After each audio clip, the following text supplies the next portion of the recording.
Atos, capítulo de número 16, do verso 22 até o verso 24, por favor.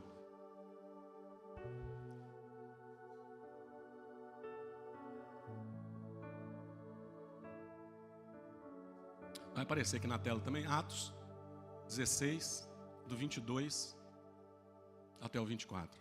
Queria que você pensasse comigo nessa palavra hoje.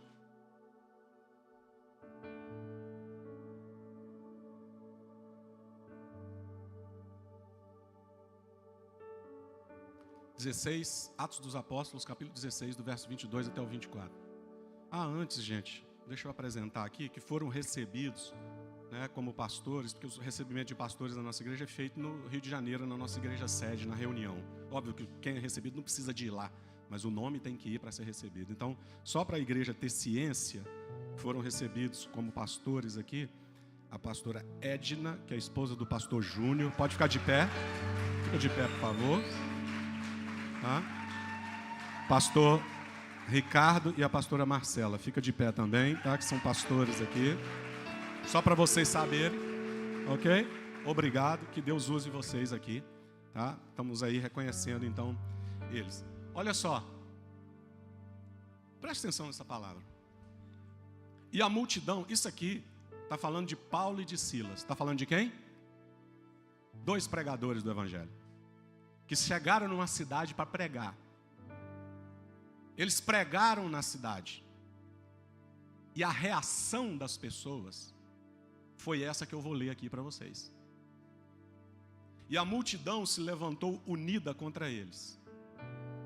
E os magistrados, rasgando-lhes as vestes, mandaram açoitá-los com varas.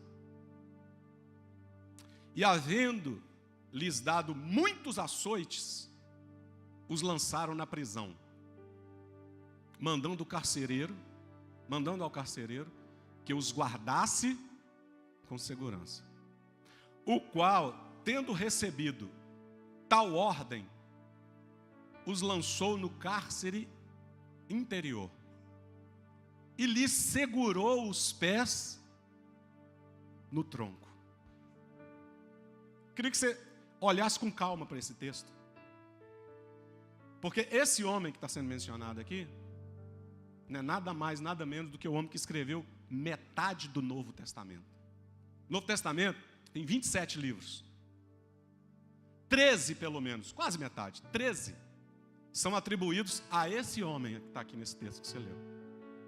Que aconteceu isso aqui com ele. Você consegue recapitular comigo? Se você tem a sua Bíblia. No verso 22, diz que uma multidão... Gente, aqui não está falando 2 pessoas se levantaram contra ele. Aqui está falando... Você já imaginou? Uma multidão inteira se levantando contra você? Aqui não está dizendo só muita gente, aqui também está dizendo que era gente importante, magistrados, juízes da Suprema Corte. Alô? Tem alguém comigo aqui ou não? A turma do STF se levantou contra ele. Agora tem um outro detalhe: rasgando-lhes as vestes. Você sabe o que é isso? A pessoa chegar, isso aqui era um ato de humilhação naquela época. Rasga as vestes, ou seja, despir, expor a nudez da pessoa. Eu estou falando do apóstolo Paulo, gente. Não só isso, mas depois mandou bater neles com varas. Diga comigo, com varas. Tem alguém aqui que já apanhou com vara ou não? A turma do 40 a mais, 30 para baixo não sabe nem o que é vara, tem que pesquisar no Google. Irmãos, o apóstolo Paulo apanhando com vara, e varada. E aí no verso de número 23 diz que não só apanharam com varas, mas depois com açoites. E depois, o que fizeram? Verso 23, lançaram na prisão, mandando que um carcereiro guardasse. E para piorar, você percebeu que no verso 24, no 23 fala prisão, no 24 dá um detalhe da prisão aí, que tem muita gente que passa desapercebido. O quê? A Bíblia fala cárcere interior. Presta atenção nessa expressão. Cárcere interior aqui é a solitária. Ou seja, a prisão da prisão. Você sabe o que acontecia na prisão da prisão, na solitária? Os dejetos de todos os outros presos daquela prisão eram jogados lá. Prende esse cara aí, açoitado, tomou coça com vara. E agora? Fica preso na solitária? Com um detalhe, não deixa só preso. Amarra o pé no tronco. A minha palavra hoje é, se eu puder dar um tema, a minha palavra é essa: transforme o lugar da dor em altar de milagres. Coloca o seu nome aí nessa história. Coloca o seu nome aí nessa história, Cainã. Apanhar com vara, roupa rasgada, apanhar de açoite, ser preso, injustamente, Lucas. Isso é uma injustiça, sim ou não? Sabe por quê? O que eles estavam fazendo lá, irmãos? O que eles estavam fazendo naquela cidade lá? Diga comigo, pregando o evangelho. Fazendo o que Deus mandou. Tem gente que acha que obedecer a Deus só vai produzir aquilo que você gosta. E às vezes obedecer a Deus vai levantar-se contra você uma perseguição. Lá no seu trabalho, no meio da sua família. Todas as vezes que você escolhe obedecer a Deus, nem sempre o resultado vai ser favorável no primeiro momento. Coloque a sua vida nesse lugar. Aí eu pergunto para os irmãos aqui nessa manhã: fazendo a vontade de Deus, pregando o evangelho, reconstruindo famílias, tirando gente dos vícios, e aí perseguidos, injustiçados, espancados e presos. Guarde o que eu vou dizer aqui para você. Quem sabe você está aqui nessa manhã, não nesse nível aqui. Quem sabe você está sofrendo perseguição, quem sabe você está vivendo um momento difícil, quem sabe você está passando por tribulação. Guarde o que eu estou dizendo aqui, que nem toda perseguição é um sinal de que Deus te abandonou.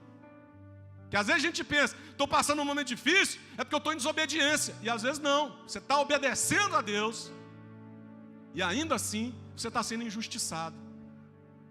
Às vezes, guarde o que eu vou dizer aqui para você, às vezes a pressão é consequência da fidelidade a Deus.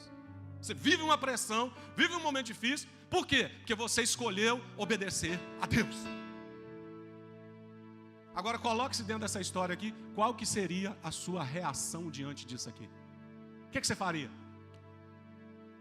Tem gente desesperada por muito menos, irmãos. Tem gente desesperada por muito menos, porque perdeu o trabalho, a pessoa fica desesperada.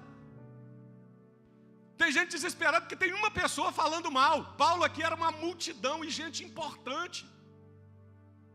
Tem gente aqui que nem preso foi. Pensa. O que é que eu e você faríamos diante dessa situação? E aí vem a pergunta: como é que eu transformo esse lugar de dor, uma prisão, amados? Paulo tinha tudo para questionar e falar: estou obedecendo a Deus, estou fazendo tudo que Deus mandou e é isso que eu recebo em troca. Você já questionou a Deus quando você está passando por um lugar de dor? Por um lugar de aflição? Pense nisso. E como é que você pode transformar o lugar de dor, que foi isso que Paulo e Silas fizeram? Transformaram aquele lugar de dor em um altar de milagres. Sabe o que eu vim dizer aqui para você? Que independente do que você está passando, pode ser a coisa mais difícil dessa vida, ou você pode estar vivendo o momento mais difícil da sua vida, você ainda pode transformar esse lugar num altar de milagres, num lugar de bênção. Pastor, mas eu recebi um diagnóstico não favorável, recebi uma notícia muito ruim, estou com um parente no Brasil muito doente, as portas aqui estão todas fechadas. Você vai pegar e você, assim como Paulo e Silas fizeram, você vai transformar o lugar da sua dor num altar de milagres. Quantos aqui recebem essa palavra? Pode manifestar dando um glória a Deus aí. Manifesta aí, querido. Vamos aprender? Vamos aprender a transformar então o nosso lugar de dor num altar de milagres. Se você quer transformar o seu lugar, aliás, diga para quem está perto de você e fala assim: transforma esse lugar de dor. Fala aí, transforma aí, vizinho. Fala, transforma isso num altar de milagres. Diga aí para ele. Vamos virar o jogo. Primeiro lugar, se você quer, vamos aprender com o que a Bíblia diz. Em primeiro lugar, não permita que a pressão mude a sua identidade. Sabe o que o apóstolo Paulo fez? Sabe o que Silas fizeram? Não permitiram que a sua identidade fosse mudada por causa da pressão que eles estavam vivendo. A Bíblia diz no verso 24, receberam, e o qual tendo recebido tal ordem, os lançou no cárcere interior, na solitária, e lhes segurou os pés do tronco. Guarde o que eu vou dizer aqui para você, tem muita gente que muda o seu jeito de ser por causa do ambiente onde está. Por causa da pressão que está sofrendo. O ambiente não mudou quem Paulo era e quem Silas era. Eles continuaram firmes com Deus, porque tinham uma identidade em Deus. Tem gente que muda, irmãos. A posição deles mudou, mas o seu interior não mudou. Você não pode deixar a pressão mudar quem você é. Você não pode ser menos marido durante a pressão. Você não pode ser menos esposa durante a pressão. Você não pode ser menos cristão durante a pressão. Tem gente que a pressão muda ele todinho. Já ouviu alguém dizer assim? Ah, lá no Brasil eu era tão firme. Lá no Brasil eu era tão crente, mas cheguei aqui. Você está deixando a pressão te mudar. Quem tem identidade em Deus não muda de acordo com as circunstâncias. Muda o lugar onde ele está. Sabe o que as pessoas fazem quando estão sob pressão, amados? Aqui em Boston não acontece isso não, mas eu vou dar testemunho de outros lugares, tá? Tem gente que reclama. Tem gente que se revolta com Deus. Tem gente que fica amarga. Você conhece alguém assim ou não? A pessoa era tão gente boa, mas agora anda com a cara fechada. Dá patada em todo mundo. Fica nervoso com as coisas. Tem gente que na hora da pressão sai da igreja. Tem gente que na hora da pressão abandona a família. Deus não nos chamou para flutuar diante da pressão, mas para ficarmos firmes. Não mude a sua essência por causa da pressão que você está vivendo. Sabe o que eu vou dizer para você aqui? Você não é menos filho de Deus quando a sua conta está no vermelho, ou quando a sua conta está no azul e está sobrando muito. Você não é menos filho de Deus e nem mais filho de Deus em nenhuma dessas circunstâncias. Você pode estar doente, você é filho de Deus. Você está com saúde, você é filho de Deus. Você pode estar com dinheiro, você é filho de Deus. Sua conta pode estar no vermelho, você continua sendo filho de Deus. Você pode estar passando por uma adversidade muito grande aqui nesse país, você continua sendo filho de Deus. Você pode estar na crista da onda aqui nesse país, você continua sendo filho de Deus. Se você tem documento, você é filho de Deus. Mas se você ainda não tem o seu documento, você continua sendo filho de Deus do mesmo jeito. Tem alguém comigo aqui nessa manhã, em nome de Jesus? Cuidado com a sua identidade. Preste atenção na frase que eu vou dizer. Se você quiser postar no seu Orkut, poste. Guarde o que eu vou dizer aqui. Seu ambiente pode estar em crise, mas a sua identidade não precisa entrar em crise.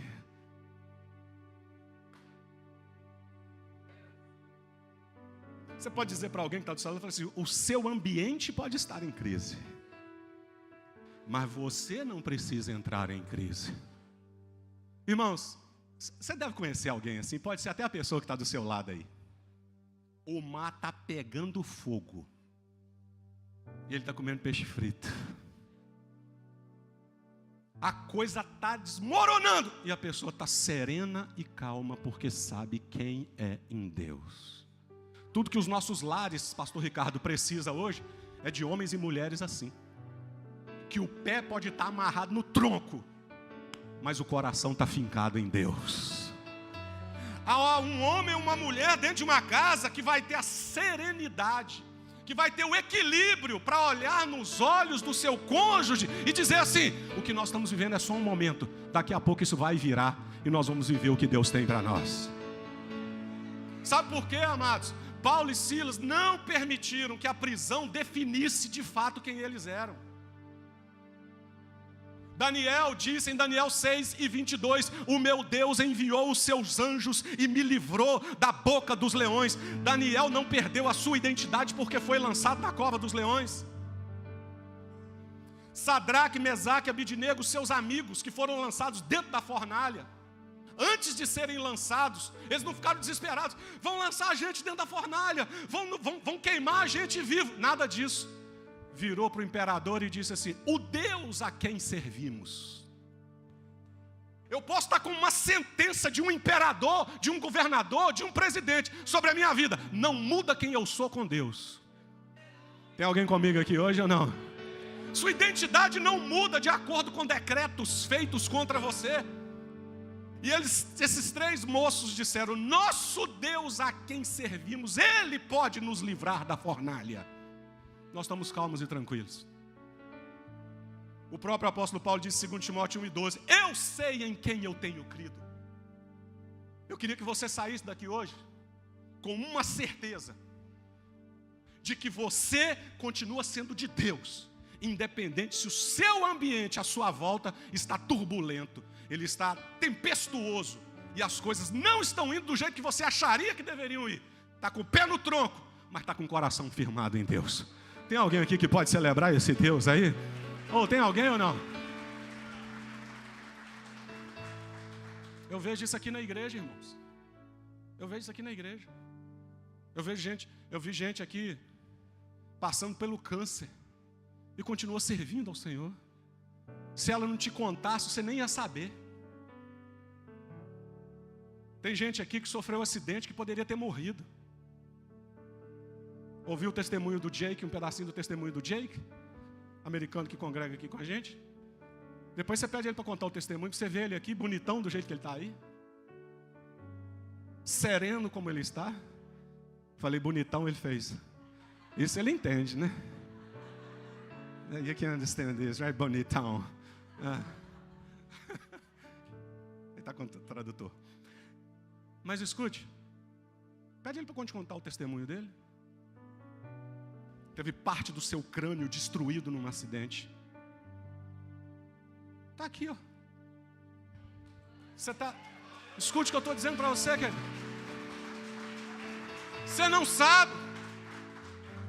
Guarde o que eu vou dizer para você aqui. Pessoas nunca vão entender como você permanece forte, mesmo em lugares e situações difíceis.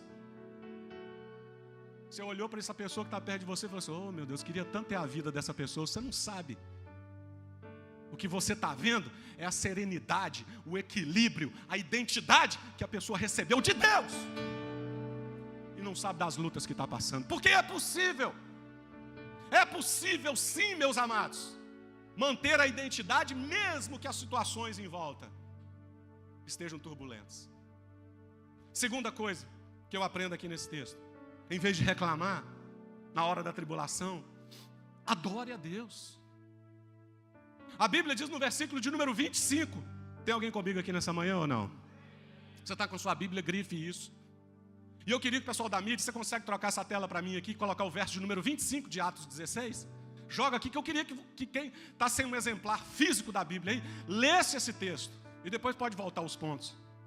A Bíblia diz no verso de número 25: perto da meia-noite, Paulo e Silas, que estavam açoitados, tomaram varadas, estavam com o pé no tronco, preso na solitária, no meio das fezes dos outros presos. A Bíblia diz: oravam e cantavam hinos a Deus, e os outros presos os escutavam.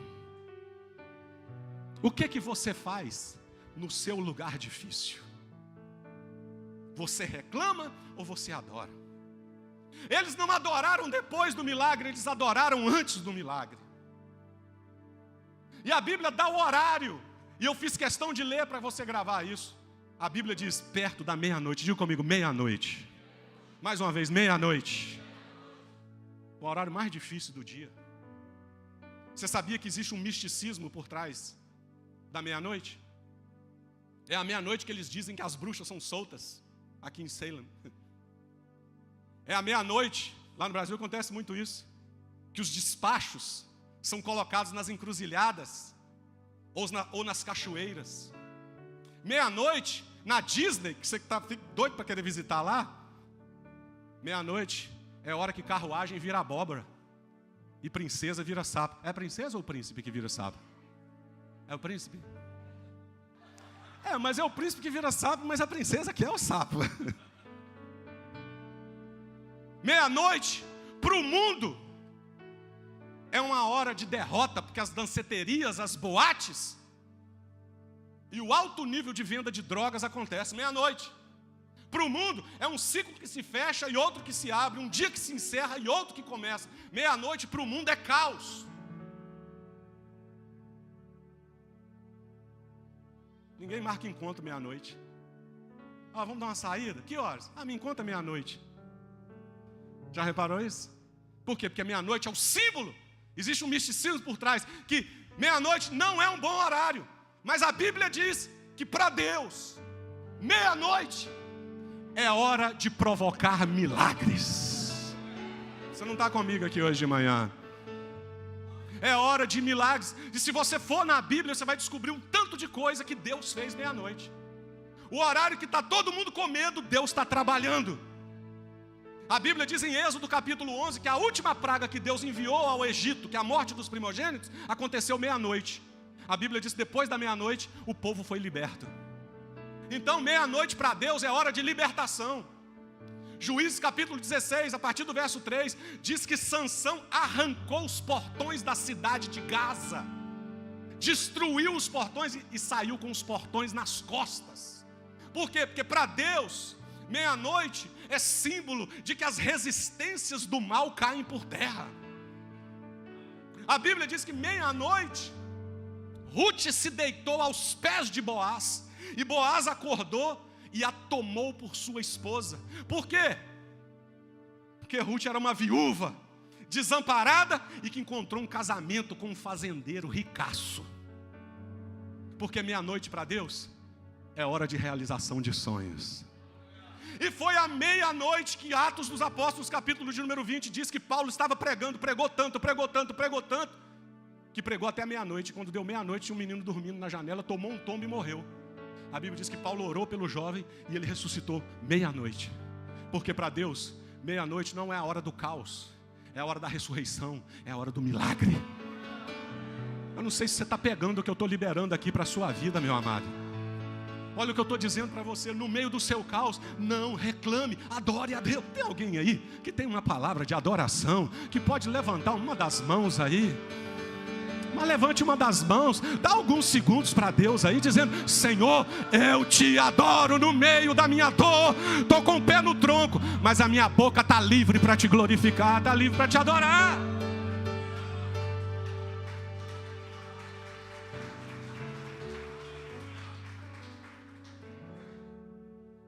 Digo comigo, oravam e cantavam. Você queria ver qual música? Quando chegar lá no céu a gente descobre. Paulo e Silas, qual foi a canção que vocês cantaram lá? Acho que é aquela da Êxila, né? Um terremoto vai acontecer aqui. E as... qual que é a nota que você quer que eu canta? E as cadeias que me cercam vão cair. Daí hora você pegar o microfone e me acompanhar. Não há o que fazer, e é muito forte a minha dor. Levanto as mãos para o céu e louvo ao Senhor.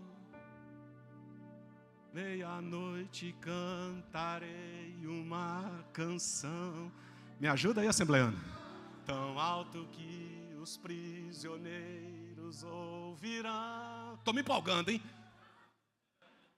Um terremoto vai acontecer e o inimigo vai se arrebentar, porque não há cadeias onde há adoração.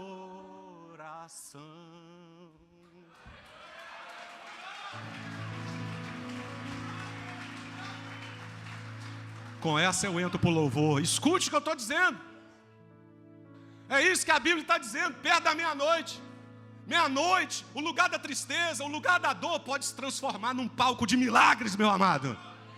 Deixa eu dizer uma coisa aqui para você nessa manhã. O inimigo está esperando sair da sua boca murmuração.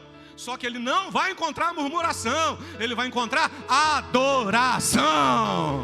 Oh, faz um barulho aí se você crê.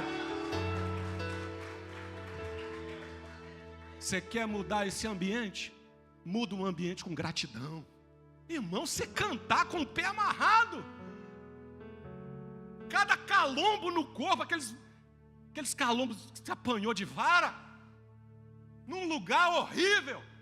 E mesmo assim eles estavam adorando e cantando. O inimigo vai ser surpreendido, porque vai subir um louvor aqui da ADVEC Boston hoje, no meio da dor, no meio da dificuldade. Ou tem alguém aí que pode me acompanhar nessa palavra, em nome de Jesus, querido. Terceiro, se você quer transformar o lugar da sua dor num palco de milagres, creia que Deus pode agir em sua vida. A Bíblia diz, e perto da meia-noite, verso 25, Paulo e Silas oravam e cantavam. Aí o verso de número 26, enquanto eles estavam cantando, a Bíblia diz, verso 26, e de repente, diga comigo, de repente, sobreveio um tão grande terremoto, que os alicerces do cárcere se moveram, e logo se abriram todas as portas e foram soltas as prisões de todos. Quando a adoração subiu, quando a gratidão e não a reclamação subiu, a Bíblia diz que Deus agiu. Manda gratidão para cima, querida. Manda adoração para cima, querida. Pastor, mas está doendo. Para Paulo também estava doendo. O que aconteceu lá no cárcere para eles adorarem? O cheiro ruim que estava lá foi embora? Não. Os machucados já estavam curados? Não. O ambiente já tinha sido transformado? Não.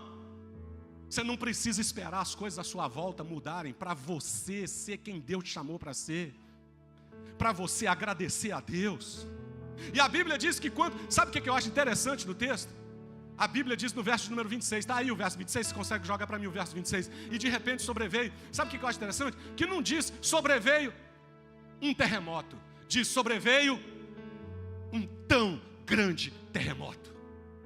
Não foi um abalo sísmico pequeno, foi um grande terremoto. Sabe por quê? Porque a luta que eles estavam enfrentando era grande.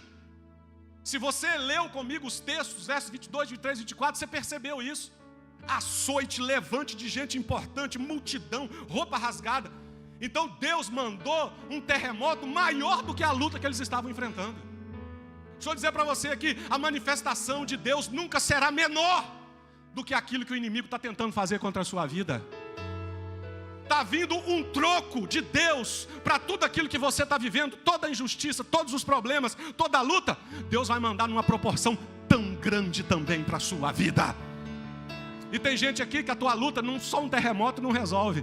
Tua luta, tão grande terremoto vai acontecer para resolver. Tem alguém aqui que está entendendo o que eu estou querendo pregar? Então Deus, Ele vai se manifestar proporcionalmente àquilo que você está vivendo. E se dissesse só um terremoto, já estaria bom. Uma outra coisa interessante no texto diz, de repente, diga comigo, de repente. Querido, o nosso Deus é o Deus do de repente. Sabe o que a Bíblia está dizendo? Num momento. De repente, ou seja, de surpresa. De surpresa. Eles não estavam cantando para que um terremoto acontecesse, mas Deus mandou o terremoto para eles. Sabe, querido, Deus é um Deus que trabalha no de repente. De repente alguma coisa vai acontecer na sua vida. De repente vai chegar uma notícia. De repente você vai receber uma instrução. De repente uma porta vai se abrir. De repente o médico vai dizer, você está curado. De repente o médico vai dizer, chegou o fim do tratamento. De repente vai chegar aquele cartãozinho lá na caixinha do correio, que você checa todo dia para ver se chegou. De repente você vai abrir lá, e ao invés de ter conta, você vai pegar, vai mexer assim, você vai sentir um negócio duro lá dentro e falar, chegou o milagre, chegou a vitória. De repente Deus vai agir. De repente seu casamento vai melhorar. De repente seus filhos vão se firmar na igreja. De repente as coisas financeiramente para você vão mudar. Eu estou liberando uma palavra aqui para a ADVEC Boston voltar a acreditar no Deus que trabalha de repente. Abençoa a vida de duas pessoas que estão do seu lado. Vai ser de repente, vizinho. Diga aí para alguém. Do jeito que você falou, desanimado, não vai acontecer nada, nem de repente, nem devagar, nem daqui ano que vem. Melhor isso aí, coloca empolgação, coloca entusiasmo, diga, vizinho, de repente as coisas vão mudar. Continua adorando, continua glorificando, continua vindo para a igreja, continua cultuando, continua ofertando, continua trazendo sua família para a igreja. Daqui a pouco, seu casamento vai melhorar. De repente, seus filhos abençoados, aquela porta na faculdade abre, a empresa melhora, um contrato que muda tudo. Você estava às margens de falir e de repente Deus colocou uma pessoa que vai trazer um contrato que vai abençoar você por um ano inteiro. De repente, o nosso Deus trabalha.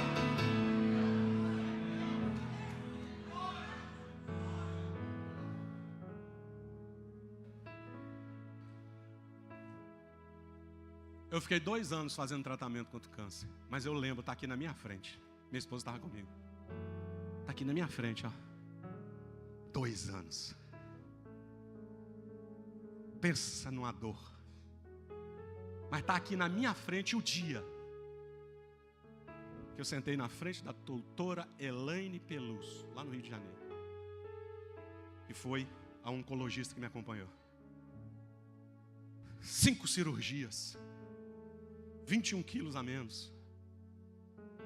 E outras tantas complicações. Eu me lembro no dia que ela puxou os exames. Tinha que fazer exames de 2 em 2 semanas. Eu lembro que ela puxou o exame assim, colocou em cima da mesa e falou comigo assim: não tem mais câncer. Você está curado. De repente, eu estou pregando para alguém aqui, até você receber isso, de repente as coisas vão mudar. De repente. Acredite que Deus vai agir. Tem gente aqui que está esperando um de repente de Deus.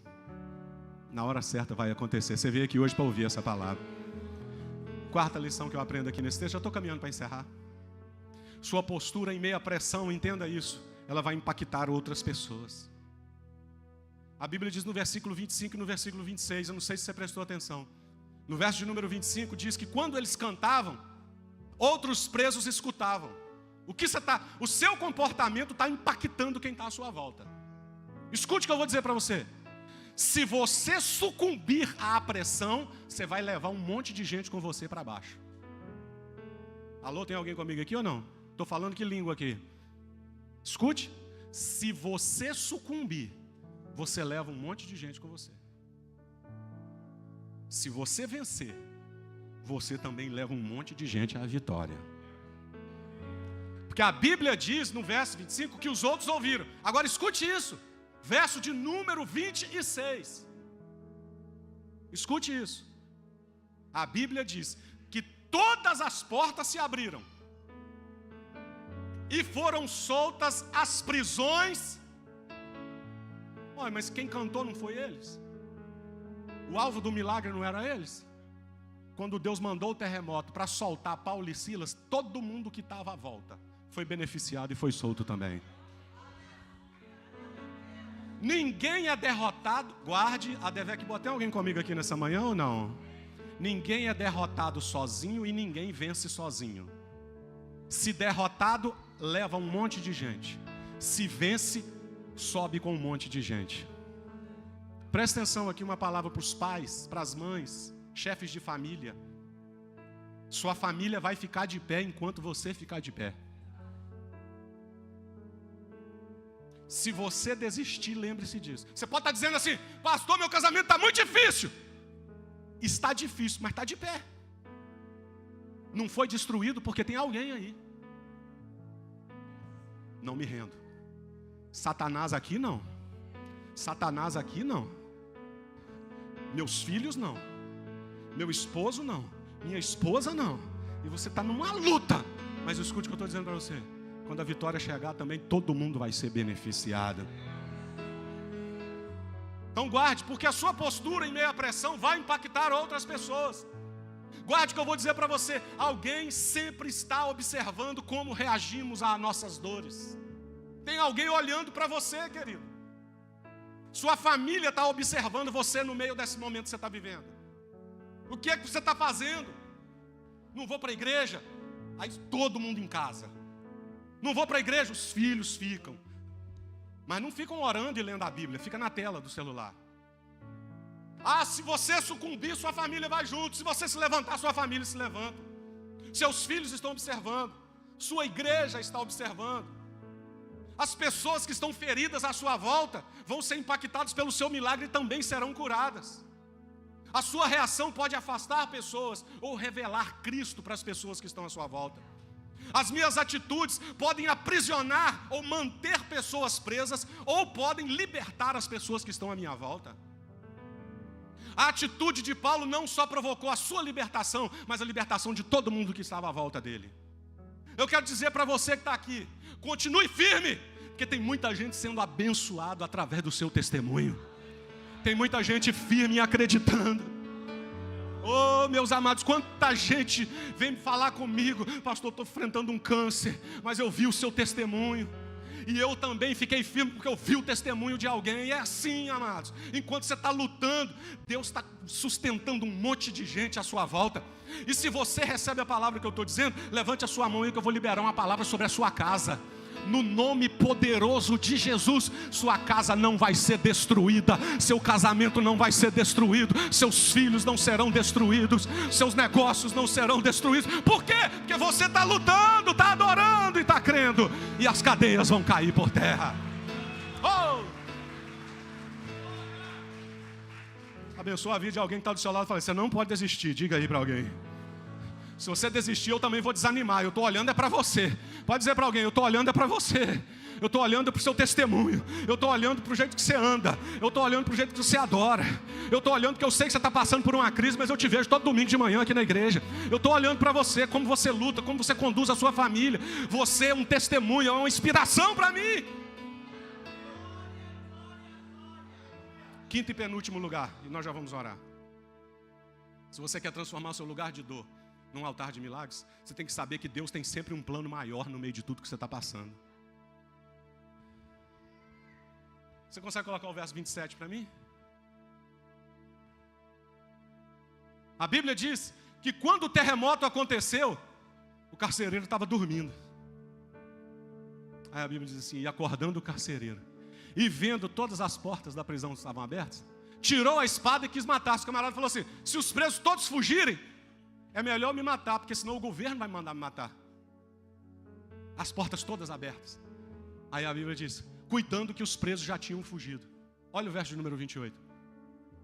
Mas Paulo clamou com grande voz, dizendo: não te faças nenhum mal. Todos nós estamos aqui. Olha o milagre, irmãos. Milagre aqui não é só as portas se abrirem com o terremoto. Não, milagre é quem está preso ter continuado do lado de dentro, mesmo com as portas abertas. Se você está preso num lugar e as portas se abrem, fala para mim aí o que você ia fazer. Tem gente aqui que nem corre, ia correr nesse dia. Você ia dar linha, mas ia com força. Olha o tamanho do milagre. Paulo falou: pode ficar tranquilo, está todo mundo aqui. Por quê? Porque Deus tinha um plano maior. Entenda isso, querido. Olha o que a Bíblia diz. Verso de número 30, eu preciso que você anote isso, eu preciso que você grife isso na sua Bíblia.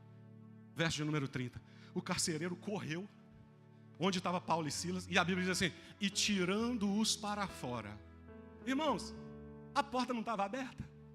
Olha, quem tem confiança em Deus, não é movido por mover de porta, entende que tem algo maior para acontecer ali. Paulo ficou quietinho lá, a Bíblia diz que o carcereiro veio, tirou os dois para o lado de fora, e olha a pergunta que ele fez: o que é necessário que eu faça para me salvar? Aí olha a resposta no versículo, no versículo seguinte, que é o 31. E disse-lhes: crê no Senhor Jesus Cristo e será salvo.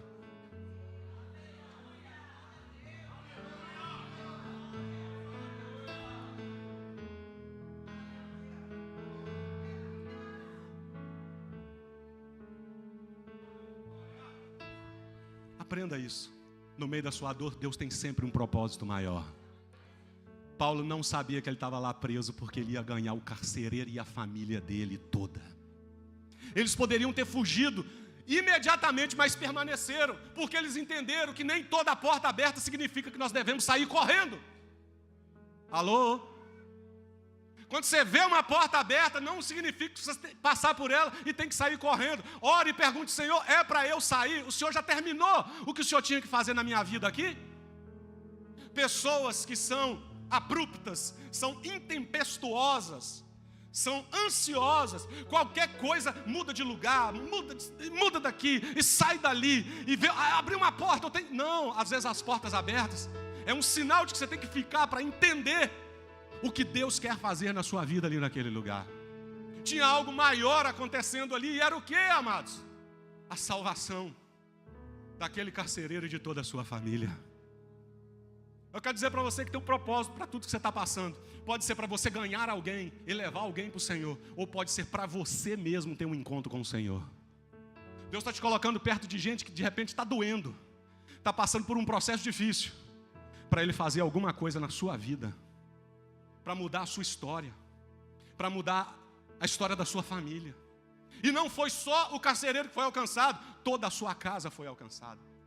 Eu quero que os irmãos entendam que existe um efeito cascata, um efeito dominó quando Deus trabalha.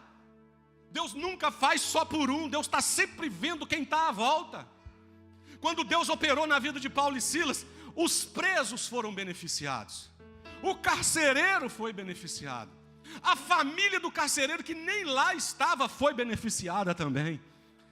Vai ser salvo você e a sua casa. Tem alguém comigo aqui nessa manhã para crer nessa palavra? Se você tem a mão direita, joga ela para cima aí, que eu estou liberando. É você e a sua casa que serão abençoados. É você e a sua casa. Abençoa quem está do seu lado, fala: você e a sua casa, você e a sua casa, você e a sua casa. Por último, com Deus, a história termina melhor. Diga comigo, com Deus, a história termina melhor. Você consegue jogar o verso 32 para mim aí, Lucas? Olha que coisa linda, irmãos. E lhe pregaram a palavra do Senhor, e a todos os que estavam em sua casa. Oh, coisa linda. E tomando-os ele consigo, verso número 33, naquela mesma hora, irmãos, essa história começou perto de que horas? Isso aqui está tudo acontecendo na madrugada.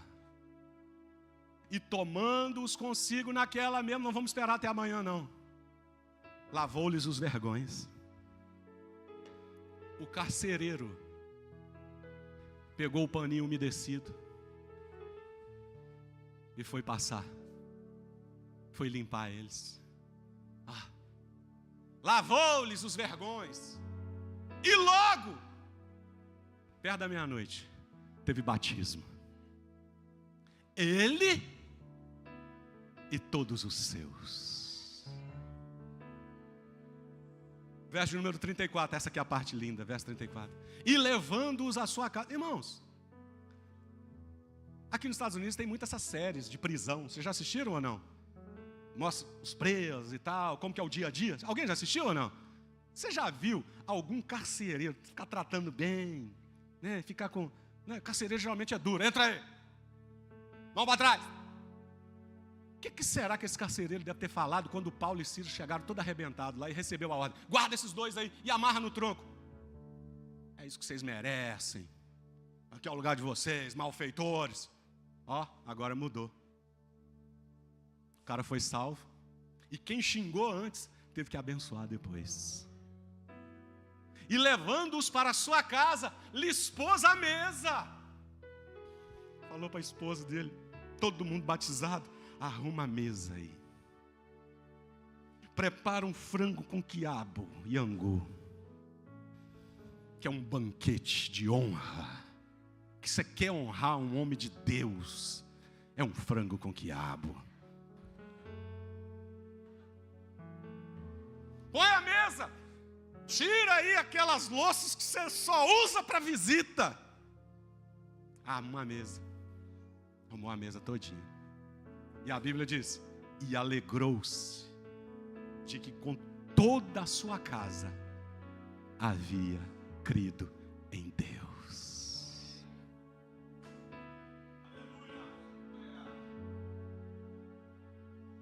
Sabe por quê? Volta aqui meus pontos, please. Aqui, ó. Sabe por quê? Porque com Deus, a história termina melhor. Você está comigo aqui. Pode aplaudir a Jesus se você quiser. Você está comigo. Você está comigo aqui desde o começo. Então guarde. Como é que essa história começou? Diga comigo. Vergonha. Pode falar mais alto. Vergonha. Prisão. Açoite. Aparente derrota. Pés amarrados no tronco. Agora vamos para como a história terminou. Feridas limpas e tratadas. Mesa posta. Família salva. E milagres.